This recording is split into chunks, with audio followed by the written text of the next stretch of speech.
Sri Lanka versus the West Indies. Who would have thought that it would have been such an interesting test match? I am certainly very pleased to have seen two teams making a great effort to play a high quality of cricket. And what we saw in this game for 5 days, it certainly was. After Sri Lanka lost the toss and they were put to bat, they scored 161, and that didn't seem to be too much. The West Indies went into bat, scored approximately 100 more than Sri Lanka. Therein lay the most effective time of the game. Sri Lanka was going to go into the wicket and they were going third, bearing in mind that the West Indies would go last and would get the worst part of the wicket. This is what the feeling generally is, and sometimes it works, and on very rare occasions it does not work. Well, Sri Lanka played the type of game that we want to see out of cricket. We've seen some young batsmen who are putting their heads down and really putting together some good bits of batsmanship. The first 4 or 5 batters out of Sri Lanka, they will become pretty good players in the next year or two. They're very young, but they're very dedicated to the sport. You may want to say that our bowlers have not been as good as they should. I agree from the point of Shannon Gabriel. I don't think he had a very good test match. He has been all over the place. His line and length has been poor, but his direction was even worse. We saw a good bit of Alzari Joseph. He was pretty well on, good target, bowled extremely well. But those batsmen were just dogmatic as to what they will do with the good deliveries. And they happened to score 375. Now tell me, is that the type of score you want in the 4th innings of a test match? The answer is quickly no. No, it's not that. The West Indies had to do it. We know the West Indies for our inconsistencies.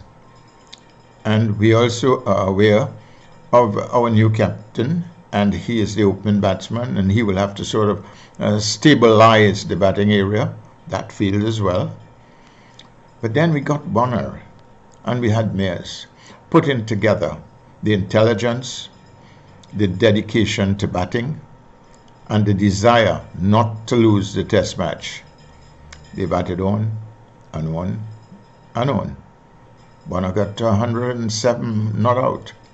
Mears got into the 50s. And they were able to bat out the whole day. It was interesting because at some point in time during the day, if they had picked up 3 or 4 or 5 quick wickets, they would have lost the test match. Well, they didn't. They'll have to come back next week to the second test match. Maybe they'd find a few more loopholes in the West Indies to win. Maybe the West Indies would say, listen, we've got to be coming up to this and we've got to beat them.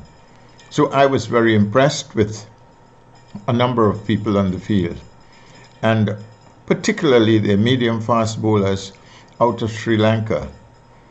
And it is interesting to see these young men moving the ball around and bowling with the accuracy and line and length that we are seeing with the pro players, the players we had like Courtney Walsh and so many of the others.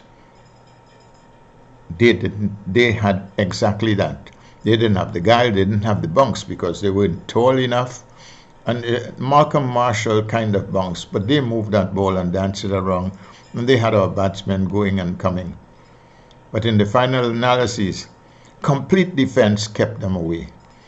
They were not scoring that we could win the test match, but they were hoping that they would be able to bat until the end of the day, which they did.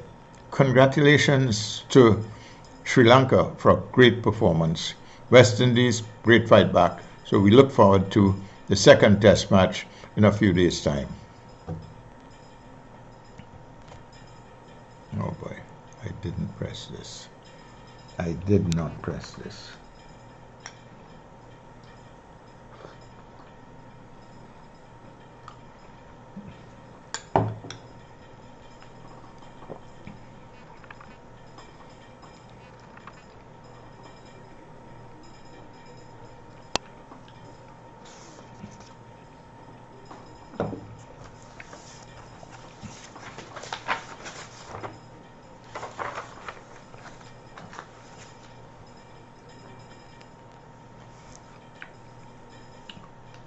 Harun Ratne.